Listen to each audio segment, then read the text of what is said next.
You know, if we're sitting on the couch, it's not going to be good for someone. It's going to be good for me, but it's not going to be good for them. You see how these glasses I'm wearing exist? If I take them off, you'll see that they're not quite the same as traditional glasses because the lenses have been popped out. But I can wear them, I can use them. They don't cease to exist just because they don't look the same or have the same usability capacities as other pairs of glasses. This is a metaphor, and I'm gonna wear these the whole damn time. I've made a couple of short videos about J.K. Rowling in the past, and what always shocks me is how many people don't know that she's a huge problem. I'll get people commenting and they're like, wait, what did I miss? Why don't we like her anymore? Can someone explain? And I'm like, buddy, you've missed like 6 years of her trying to ruin people's lives and that being where she wants to put her money. And it must be so nice just to be oblivious to that. Like, you get to enjoy this series that maybe means a lot to you. You get to go to the theme parks and buy the products and just consume something that makes you happy without knowing all of the connotations. But unfortunately for the queer community, other than the ones who were stinky transphobes, you're a traitor to me personally and to the rest of your community. We kind of got kicked out of that bliss bubble because J.K. Rowling has seemingly made it her mission over the last few years to just be up in everybody's business that is not hers. She hates trans people with a burning passion, and just this week she's revealed her newest target. So where did this all start? How did a beloved children's author become this walking nightmare that so many people now associate with like a steaming pile of trash, the embodiment of Twitter, someone that they want to run from as soon as they see her coming? She wasn't hardcore at first. She kind of dipped her toes into the water of transphobia, and then she body slammed into it. She was in the water. The water was like coming out of her. She like opened her mouth and fonts of this putrid water came out, and what might have seemed like just like an innocent little pool that was a bit murky, but like, you're not going to hate someone for touching an innocent pool unless you're going to use your critical thinking, in which case, yes, you do hate that person for touching the terrible pool that said, please don't touch this pool. It's not gonna do anything good for you. But after she'd spent a couple minutes in that pool, she kind of transformed it. There was new plant life growing, and the plant life was saying, Joanne, feed me! And she was saying, I'll feed you with my putrid water. And she's a hardcore hater of trans people, which means I'm a hardcore hater of her. Because if you're against my trans community, I'm not gonna shut up about it. I'm not just gonna be quiet and sweet and docile. When I was younger, I was incredibly shy. I was very tiny and I looked quite frail. And people were always shocked when I would, speak up, which didn't happen a great deal because, like I said, I was incredibly tiny. But I hated my siblings being bullied, and I would always call people out on it, and people were always kind of like, oh, Romy has like a loud voice. Fuck yeah, I do. I have a really loud voice, and I know how to use it, and I will use it at the highest decibel I can.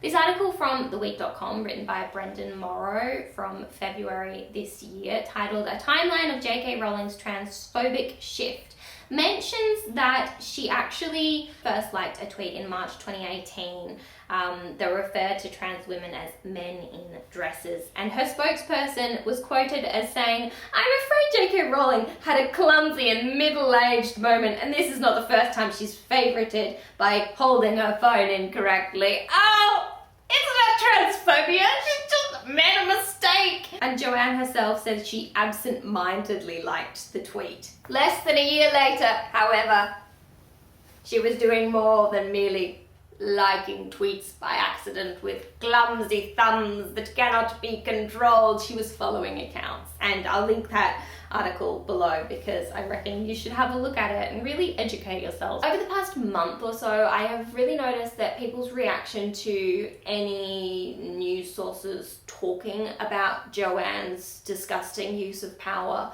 is to say, don't give her a platform. She's doing it because she wants a platform.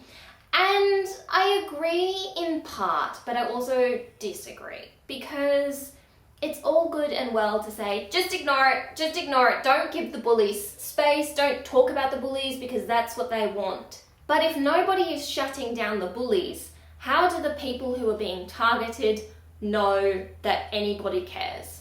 Is it going to give Joanne power having people talking about how disgusting her use of her platform is and how wrong she is for the things that she's saying and supporting?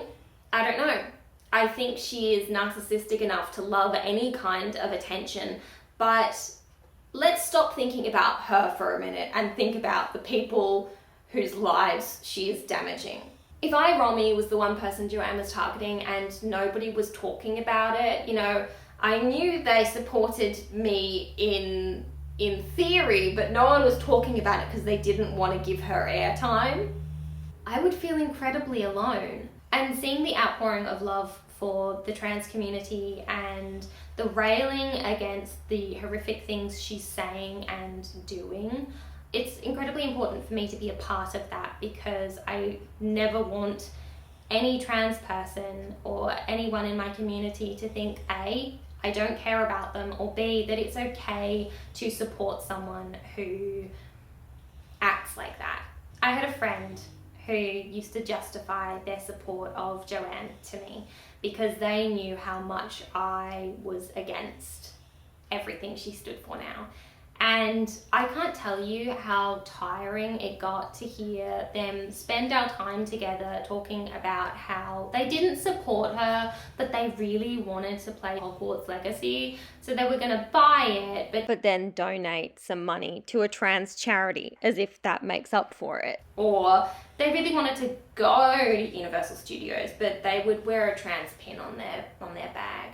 That's not good enough. And I wish I had really stood up and laid out a boundary. Instead, every time I posted something about Joanne, because I continued to, I kind of thought they're going to think this is about them and they're going to want to talk to me about it. And inevitably, they would start with the justifications again. And I realized in those times, and later in this friendship as a whole, that I was their sounding board for why they kind of couldn't give up something they were vaguely attached to.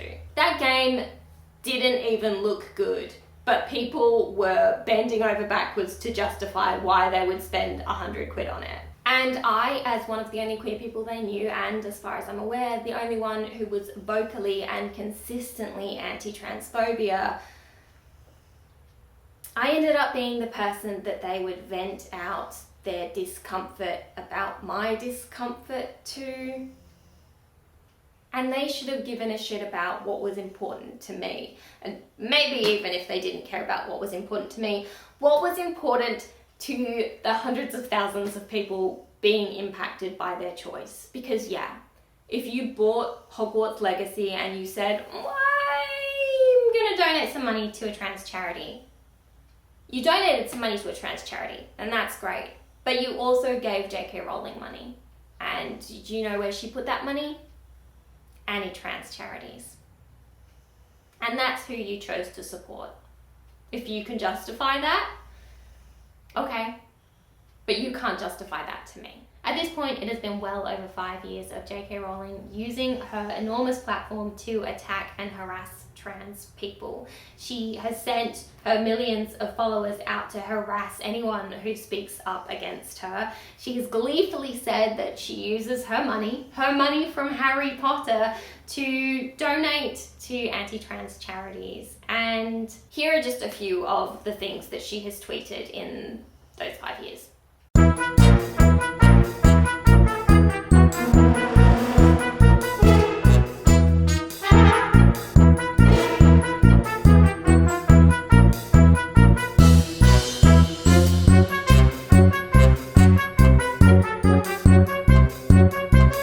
Here, I thought I would just include this timeline of Joanne posting tweets saying that, basically I don't have a problem with trans people and I've got heaps of trans friends, to I am a raging and proud transphobe. Didn't take her long to change that tune, did it? And yet somehow this woman still has a platform. She still has 14 million followers on Twitter, which is where she expounds most of her vitriol. And I know people like her hate being called what they are, so I'm going to do it. She's a bully. She is a violent, hateful, horrifying bully. She's a TERF, a trans exclusionary radical feminist. She's a transphobe. She's a monstrosity who is using her power to try and ruin other people's lives that do not affect her. Trans people don't give a shit about Joanne, but Joanne, she's obsessed. And that obsession runs deep. And for all of the traitors out there, the formerly mentioned members of the LGBTIQA+ community who did not stand up for our trans family, who think that Joanne is justified in everything that she's doing. And yes, you really are disgusting, disgusting traitors. Have a terrible day. You deserve it. Did you really think that you wouldn't be next? We all know that hatred doesn't start and end with one thing. Transphobes are never gonna just attack trans people. So if you were clinging to the idea that you were safe from her, cling no more. She's moved on to target number 2. Asexual people. April 6th is International Asexuality Day, and Joanne, she doesn't seem to like any day that isn't International TERF Day, because she said, "Happy International Fake Oppression Day to everyone who wants complete strangers to know they don't fancy a shag." Excuse me? She also went on to tweet, because this woman just can't stop. "How do asexual people know if they're gay or straight, I wonder?" John Boyne, the author of the incredibly problematic book The Boy in the Striped Pajamas, decided to chime in, because why not? This is the problem with lumping everyone who isn't straight into a LGBTQ etc. category. If asexual people don't want sex, good luck to them, but gay people quite like it, actually. So why am I and other gays thrown in a category with them? Makes no sense. John, I'm going to hold your hand when I say this. She's going to turn on you too, but congratulations for being a massive dick. I'm queer. I'm also asexual. Would I be part of the LGBTQIA+ community if I wasn't queer? Yeah, I would, because the A stands for asexual, you fools! And this is just like a little sidestep, but have you noticed that the people most obsessed with the LGBTIQA+ community, the people who are the most vocal about trans people, have nothing to do with us and never will, because it would be a blessing to be in our presence, and they can just hope that by creating enough anger, some of us will look at them and maybe they think, "I'll be seen for the first time in my life, maybe they'll see me, maybe one of them will smile." But it doesn't work like that, Tiffany. None of us are gonna smile at you. If you as a cisgender straight person are obsessed with what queer people get up to, that's not our problem. If you as a cisgender straight person are obsessed with what trans people have between their legs, that says so much about you, not about the trans people you're raging against.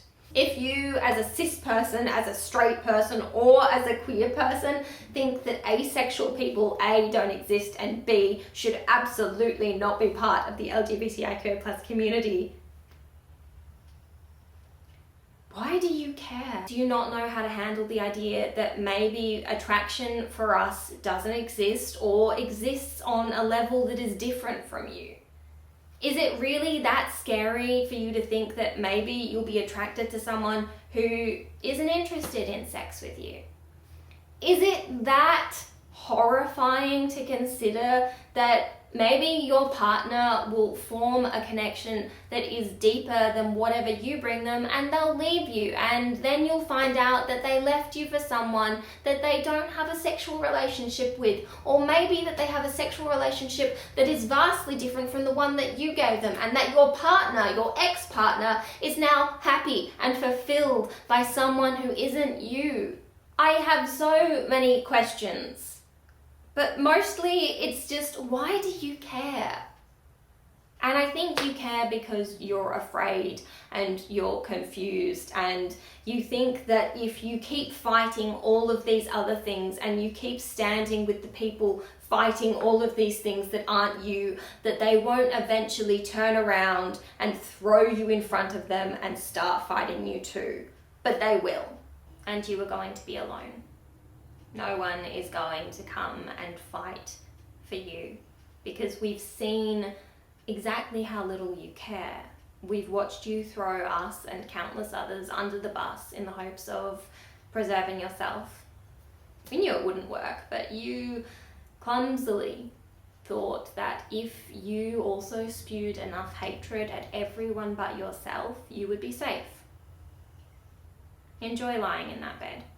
I hope that the only book you ever get to read is a retweet of all your vicious statements, and at some point you understand just why everyone hates you so much.